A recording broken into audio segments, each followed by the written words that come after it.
Kazakhstan, where history has been written on the wind-blown steppe and the future glitters in thousands of lights on the horizon.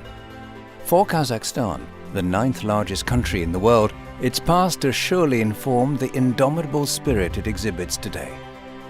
From the wild horses and endless steppe that symbolize nomadic freedom, to the rapidly growing infrastructure and vibrant cities the country knows now, Kazakhstan has evolved and adapted to become successful, stable and independent, not in spite of its history, but because of it.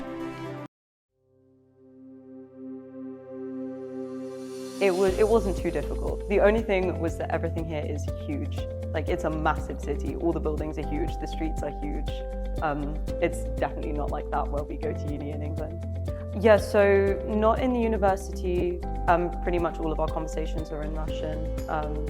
I think I've come across more people who speak Russian than speak Kazakh even. So that's really not been an issue at all. It's been really, really helpful.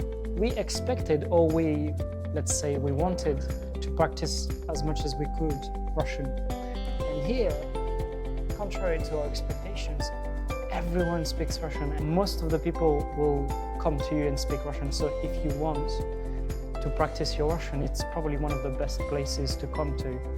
And on top of just the purely practical part of coming here to speak Russian, the people are very nice. So the people are very welcoming, like Yves said. Everyone here has been really nice, especially at the university. We've had a lot of experiences where people would just come up to us and be like, oh, you speak English, like become friends with us. We've had a couple of instances where we would be in cafes, people would hear us speak English and they would automatically be inclined to sort of, ask what we're doing here, ask where we're from, and then just casually suggest to hang out, which is very, very nice. That's how we've made a fair few friends. Our lessons with the teacher have also been entirely in Russian, which has been really, really helpful. And the course was actually super adaptable. The teacher was really, really good at making the course adapted to our expectations and what we needed for the year ahead.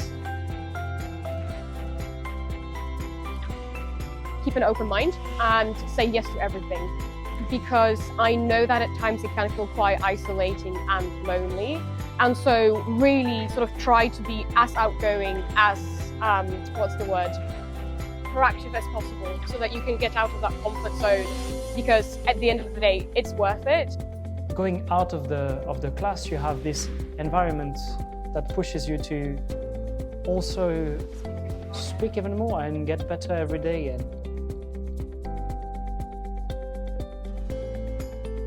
I've basically been adopted, so they're really, really lovely. And I'm very glad that I went into a homestay. And it was also really nice to have people who knew how things worked locally. So they helped me get on with hobbies that I do at home and find a way to do it here. They took me to the ballet, they took me to restaurants and helped me orientate myself. So it was really good. I'm definitely glad I did that.